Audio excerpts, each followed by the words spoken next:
Good afternoon, Hot Point family. Welcome to week 10 of Cooking Collaborative. Chef Brandon and myself are back together again for our last filming session for the summer. Today we're going to do a gluten-free almond flour shortbread cookie. Correct? Yep, correct. And Chef Brandon's going to tell you a little bit more about it. So, we got a request in for some gluten-free desserts. We figure, since this is the last one for the summer, that we would go ahead and top it off with a dessert. Super easy dessert. Once again, kind of hitting on some of the dietary stuff with the gluten-free side of things. I'm gonna do some macerated peaches. Peaches are in right now, fresh and local. So decided to go that route. A little bit of whipped cream. So it'll be a nice little structured dessert. Look great for the family. Obviously, you could substitute any kind of berry, apples, whatever you like to do with this. So yeah, we're gonna get started.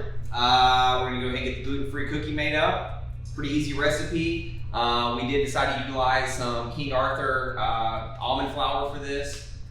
Great product. I've noticed it pretty much everywhere in the grocery stores. A lot of regular flour, whole wheat flour has been out, but this has been kind of a standard, so it should be fairly easy to find. But Amazon's always another good aspect to look at whenever you're looking for stuff like this. Couple-day delivery, you're good to go as long as you got the Prime set up. So a little plug for Amazon there.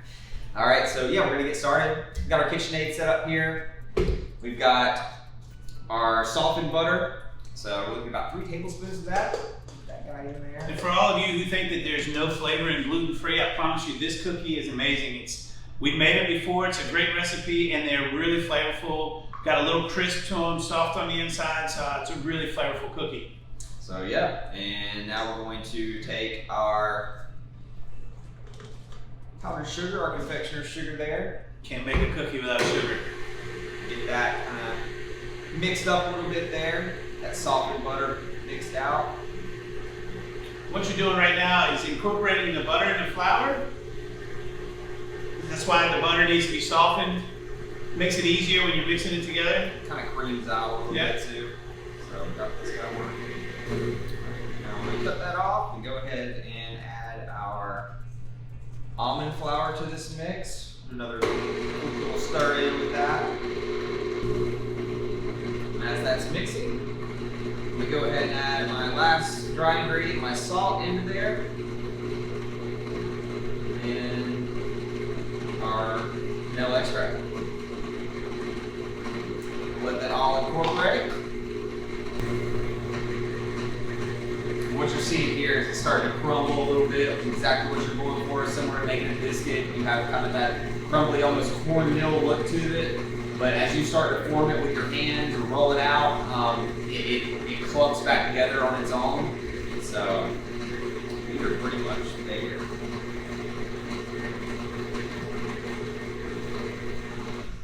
we go. All right.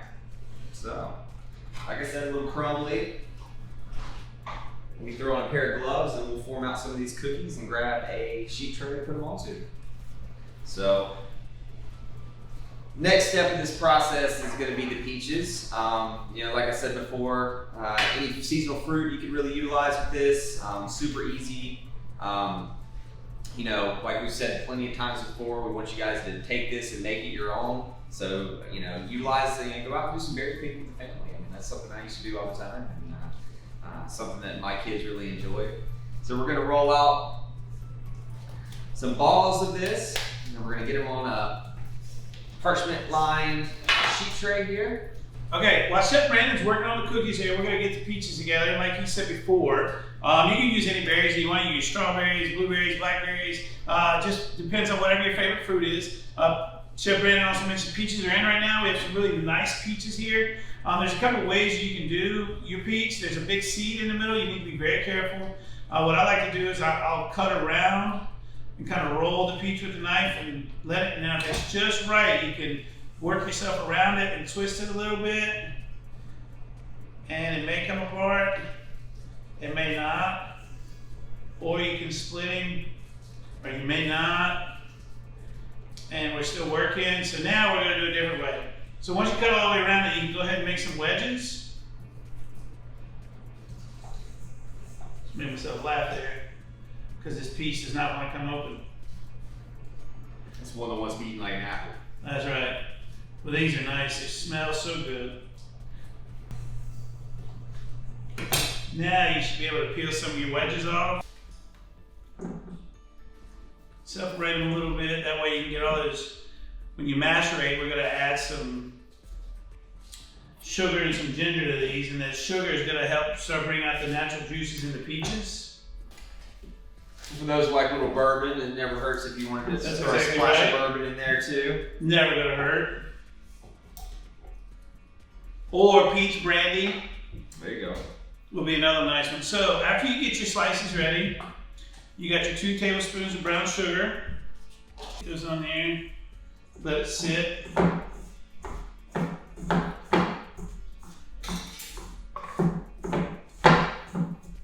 you're gonna add your ginger. All right, so after you got all your dry ingredients mixed in with your peaches, you just want to let it rest. You can wrap them up, put them in the refrigerator.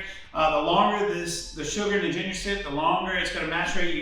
It's going to start building these own juices. You want to get it mixed in until the ingredients dissolve. You can still see it, and it's already starting to create juices. The natural peach juice is going to help with the sauce for the cookies afterwards. So what I'm going to do is I'm going to take these and put them in the refrigerator and let them macerate for a little bit while we start these cookies in the oven. You know, you're having these peaches left over, or a good option would be, you know, making a relish or folding them in, making a peach ice cream. So just some thoughts if, you know, you have some leftover stuff is you're gonna make the cookies. That's right, or it'd be great topper for the brisket that we did a couple weeks ago. You got this spicy brisket, and I'm telling you, you put those macerated peaches on top of it with a little brandy or bourbon, it's a great topper for that sandwich. Nice sweetness. That's right. So we got our cookies balled up, smashed them down with a spoon. So like I said, they're gonna look a little crumbly, but they'll pull back together with that butter and that sugar in the oven. So 350 degrees, looking probably about 10 minutes or so. So just keep an eye on them in the oven. So last step with our dessert as far as components go is the whipped cream. Once again, it's an easy recipe, nothing to it. So we're gonna add our heavy cream into our mixer here. There's nothing like making your own whipping cream at home. Really isn't. It's awesome. We got our brown sugar here. A lot of whipped cream does call for confectioners. This just tends to give it a little bit more depth to it. You got the molasses notes and stuff like that within the brown sugar. Plus, you're already gonna have brown sugar on hand for what you utilize to macerate your berries or your peaches with. So just try to cross-utilize some stuff there. So get this guy going. We're looking at probably about 4 to 5 minutes. We'll start on like a lower speed and let it start whipping up. Once it gets a little bit of air into it, we can increase that speed so you don't have whipped cream going all over the place.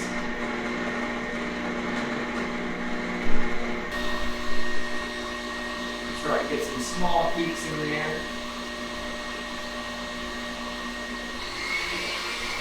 I think we're pretty much there. We'll see once we lift the. Oh yeah, looks great, Chef. We're good. Looks great. There you go. All right. We'll check on our cookies here in just a second, and we'll be ready to do some assembly. Like I said before, this is a nice, short, and sweet recipe. The ingredients are fairly simple. Not a whole lot to it. But we felt it important to hit on some of the guests and the folks that we've been watching the past several weeks with what their requests are. So once again, as we get into this next semester, I know Jason talked about what he was going to be accomplishing and the additional menu options and variety that he was going to be offering at Farmers Market. I know you've had conversation with Merrick in the brisket cooking. So we've got some new and exciting things coming. And we're really excited to have you guys back and experience that kind of stuff. So. All right, we're gonna check on our shortbread cookies and. They smell good.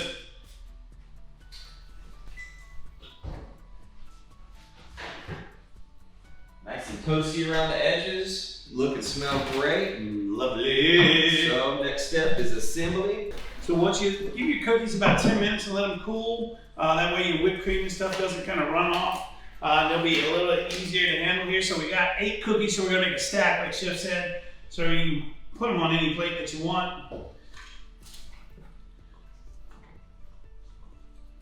We're going to take some of these beautiful peaches that we pulled out, macerated, and made all this nice juice. We're going to put a couple peaches on each one. Looks like you'll have some peaches left over you can just snack on. Then what we're going to do is, once we have that down, we're going to go ahead and take some of this beautiful whipped cream that Chef made. There you are, sir. Thank you. Brown sugar whipped cream. Just building a little sandwich here. And it's okay if it's messy. It's supposed to be. Cookies are fun. You can go ahead and take that other top on there. Beautiful. Beautiful.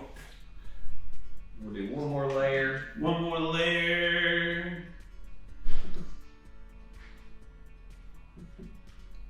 There's quite a bit of juice left in here, so we'll do a little drizzle of the juice on top of the whipped cream after we get done, just to bring that flavor back around. And like I said before, plenty of peaches left over to snack on or to turn into something else, so utilize as you can. And obviously size of peach is going to play into how many you're actually going to need for this recipe. So. That's right.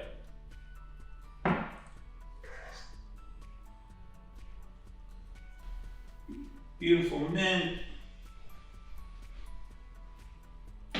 Lovely. And there you go, folks.